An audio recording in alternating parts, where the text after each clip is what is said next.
মিশরে বনি ইসরায়েল জাতির মধ্যে কাসাস নামে এক লোক ছিল।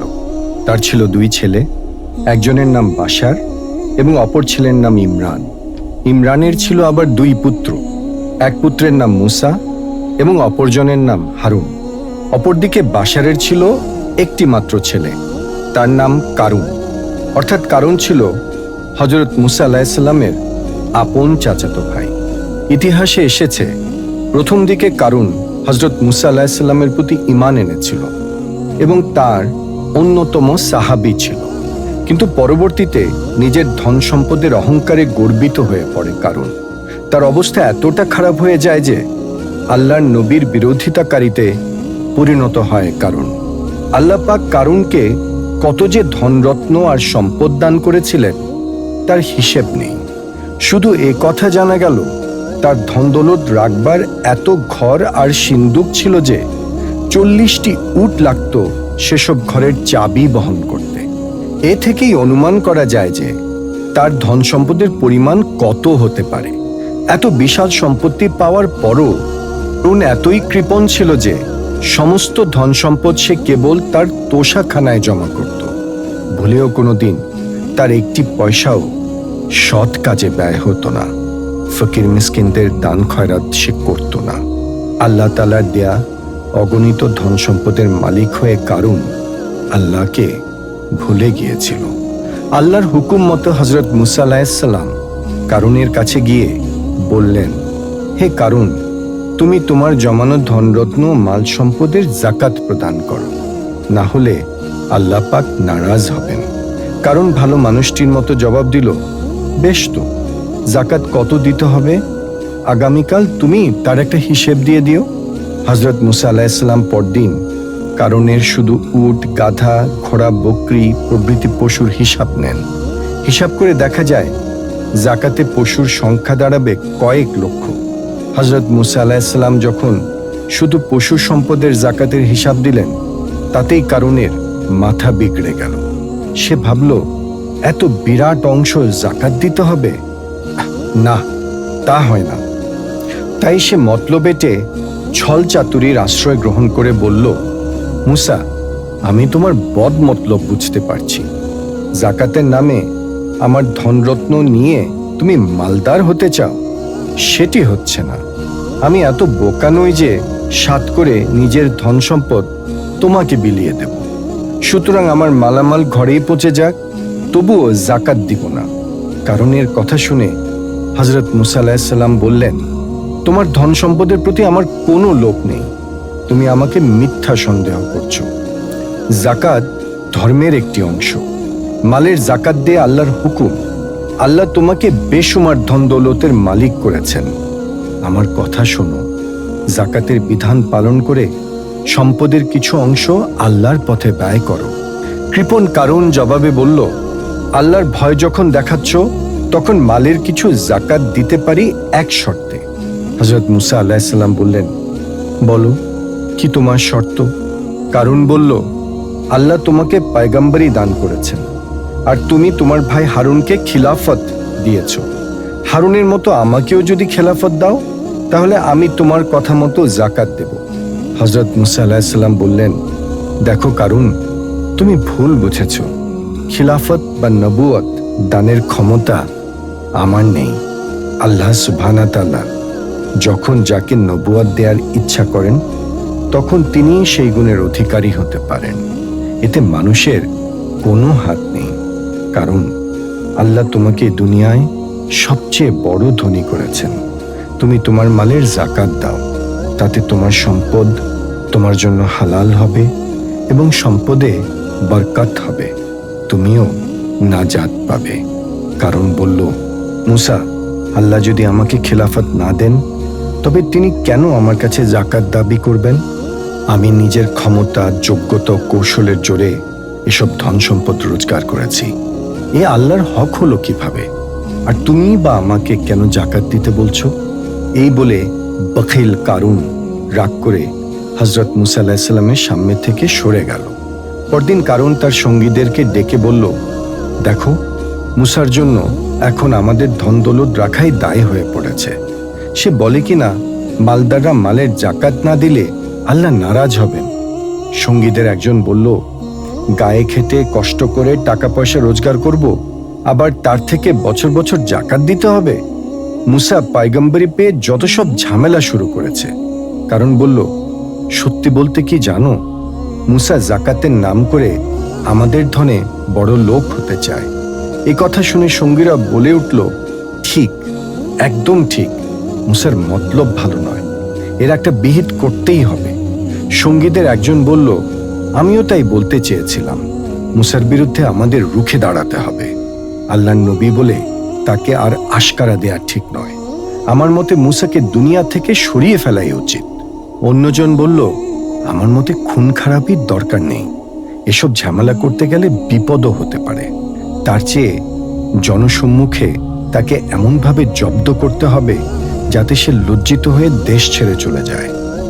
দ্বিতীয় সঙ্গীর কথা শুনে কারুন বলল, তোমার পরামর্শটা মন্দ নয়, এখন তুমি এর একটা ব্যবস্থা করবে। কিভাবে মুসাকে জব্দ করা যায় এবং চাপে পড়ে এদেশ ছেড়ে যেন সে অন্যত্র চলে যায়।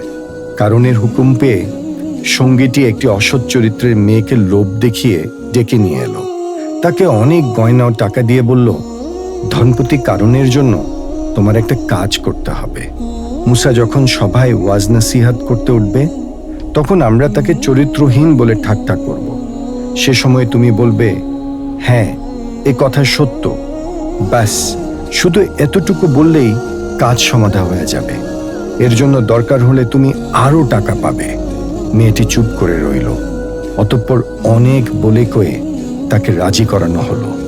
এদিকে কারণ ভাবল, মেয়েটি যদি প্রকাশ্যে মুসার বিরুদ্ধে অভিযোগ করে, তাহলে সেই অপরাধের জন্য সমাজ তাকে ঘৃণা করে পরিত্যাগ করবে, আর এর জন্য ক্ষোভে মুসা এদেশ ছেড়ে চলে যাবে।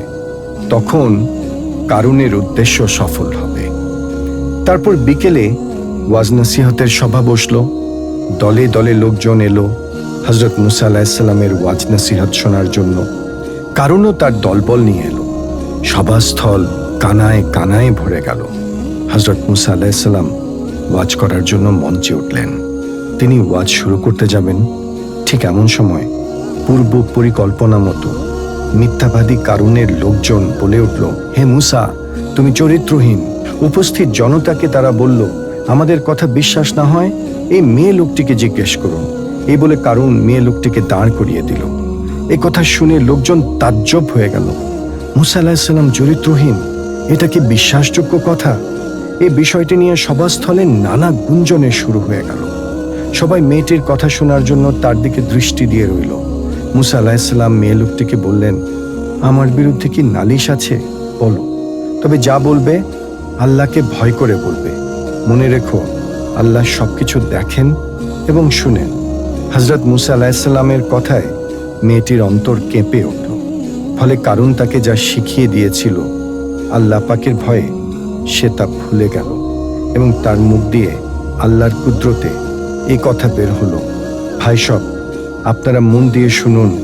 ধনপতি কারুন আমাকে লোভ দেখিয়ে নবী মুসা আলাইহিসসালামের বিরুদ্ধে কুৎসিত কথা বলতে বলেছিল। এ কথা বলে মেয়েটি কারুনে দেয়া গয়নাগাটি খুলে ফেলে সভা থেকে চলে গেল। হযরত মুসা আলাইহিসসালাম কারুনের এহেন জঘন্য গভীর ষড়যন্ত্রে ভীষণভাবে দুঃখ পেলেন। আল্লাহ পাক তাকে বিপদ থেকে রক্ষা করায় তিনি দয়াময়ের উদ্দেশ্যে সিজদা করলেন। তারপর 2 রাকাত শুকরিয়া নামাজ আদায় করলেন। এরপর আল্লাহর দরবারে করজোরে ফরিয়াদ জানালেন, হে পরওয়ারদিগার, জালিম ধনপতি কারুন থেকে আমাদের রক্ষা করুন। এই পাপী দুনিয়ার ধন সম্পদের মোহে পড়ে আপনার উপর ঈমান হারিয়েছে। আপনার হুকুম আহকাম সে মানে না। তার খপ্পরে পড়ে রাজ্যের অন্যরাও বেদিন ও বেঈমান হয়ে যাচ্ছে। তাই আমার একান্ত ফরিয়াদ, পাপাত্মা কারুন থেকে আমাদেরকে হেফাজত করুন। দয়াময় আল্লাহ তার প্রিয় পয়গম্বরের আর্জ মঞ্জুর করে ফেরেশতা জিব্রাইলকে হযরত মুসা আলাইহিসসালামের কাছে পাঠিয়ে দিলেন। জিব্রাইল হযরত মুসা আলাইহিসসালামকে বললেন, হে আল্লাহর নবী, আল্লাহ পাক আপনার আর্জ মঞ্জুর করেছেন। এই জমিন কারুনকে ধ্বংস করার হুকুম পালন করবে। জিব্রাইলের মুখে আল্লাহর বাণী শুনে মুসা আলাইহিসসালাম তার কওমের লোকদের ডেকে বললেন, তোমরা শোনো, আল্লাহ পাক ফেরাউনকে যেভাবে ধ্বংস করেছেন, পাপী কারুনকেও সেইভাবে ধ্বংস করবেন। সুতরাং বনী ইসরায়েলের মধ্যে যারা আমার অনুসারী, তারা বেদিন কারুনের দল থেকে ফিরে আসবে। হযরত মূসা আলাইহিস সালামের অনুসারীরা তার কথা মতো বেদিনের সঙ্গ ত্যাগ করল। এরপর হযরত মূসা আলাইহিস সালামের আরজিতে আল্লাহ তাআলার হুকুমে জমিন কারুনের হাঁটু পর্যন্ত গ্রাস করে ফেলল। তখন কারুন ব্যাপারটিকে নিছক রসিকতা ভেবে হেসে ফেলল এবং বলল, হে মূসা, এটা তো দেখছি তোমার নতুন জাদু। এ জাদু তোমাকে কে শিখিয়েছে? হযরত মূসা আলাইহিস সালাম তার কোনো কথার জবাব দিলেন না। অতঃপর তার আরজিতে আল্লাহর হুকুমে জমিন এবার কারুনের জানু থেকে কোমর পর্যন্ত গ্রাস করল। কারুন তখন নিজের বিপদ বুঝতে পারল। ব্যাপারটা খেলা নয় ভেবে সে সুর পাল্টে বলল, মূসা, তুমি কি ঠাট্টা বুঝো না? তোমার জাদুর খেলা বন্ধ করো।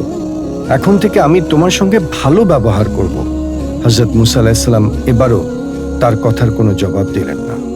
আল্লাহর হুকুমে পাপের প্রায়শ্চিত্ত তাকে অবশ্যই ভোগ করতে হবে। অতঃপর হযরত মূসা আলাইহিস সালামের আরজিতে আল্লাহর হুকুমে জমিন কারুনের বুক পর্যন্ত গ্রাস করল। নাদান কারুন এত দিনে তার ভুল বুঝতে পারল। সে বুঝল মূসা সত্যি আল্লাহর নবী। তার নসিহাত না শুনে সত্যি সে অনেক বড় ভুল করেছে। মরণ যন্ত্রণায় সে চিৎকার করে উঠল। কাঁদতে কাঁদতে কারুন বলতে লাগলো, ভাই মূসা, আমার অপরাধ ক্ষমা করো। আমি না বুঝে তোমার উপর জুলুম করেছি। আমার ধন দৌলত সব তুমি নাও, শুধু আমাকে প্রাণে বাঁচাও। কিন্তু কাঁদলে কি হবে? সময় ফুরিয়ে আল্লাহর হুকুম যখন এসে যায়, তখন আর কোনো সুযোগ থাকে না। আর তাই কারুনের সকল অনুনয় বিনয় শতক্রন্দন সবই বিফলে গেল। কারুনের সঙ্গী সাথীরা এসব কাণ্ড দেখে হা করে চেয়ে রইল। কেউ তাকে রক্ষা করতে পারল না। দেখতে দেখতে আল্লাহর হুকুমে জমিন কারুনকে পুরোপুরি গ্রাস করে ফেলল। আর এভাবেই জালিম কারুন ধ্বংস হলো। তার মৃত্যুর পর বেদিনরা বলতে লাগলো, ইচ্ছে করলে নবী মূসা আলাইহিস সালাম কারুনকে বাঁচাতে পারতেন। আসলে কারুনের ধন দৌলতের লোভেই তিনি তা করেননি। লোকমুখে এ কথা প্রচার হলে হযরত মূসা আলাইহিস সালাম খুবই দুঃখ পেলেন। তিনি অপবাদ থেকে রেহাই পাবার জন্য মহান আল্লাহর দরবারে প্রার্থনা করলেন, হে আমার মাবুদ, কারুন যখন নিপাত করেছেন, তখন তার বাড়ি ঘর দালান কোঠা ধন রত্ন সবকিছু ধ্বংস করে দিন। তা না হলে বেদিনরা আমাকে নানা অপবাদ দিবে। আল্লাহ রব্বুল আলামিন সঙ্গে সঙ্গে হযরত মূসা আলাইহিস সালামের আরজ মঞ্জুর করে কারুনের দালান কোঠা ধন রত্ন সবকিছু মাটিতে দাবিয়ে গায়েব করে দিলেন। মহান আল্লাহ আমাদের অনেক ধন সম্পদ দিয়েছেন, তাই আমাদের উচিত সম্পদ সঠিক পথে ব্যয় করা, নয়তো পরকালে এগুলোই আমাদের ধ্বংসের কারণ হয়ে দাঁড়াবে। আল্লাহ আমাদের রক্ষা করুন। আল্লাহ আমাদের রক্ষা করুন। আল্লাহ আমাদের জাকাত এবং দান খয়রাতের তৌফিক দান করুন। আমিন।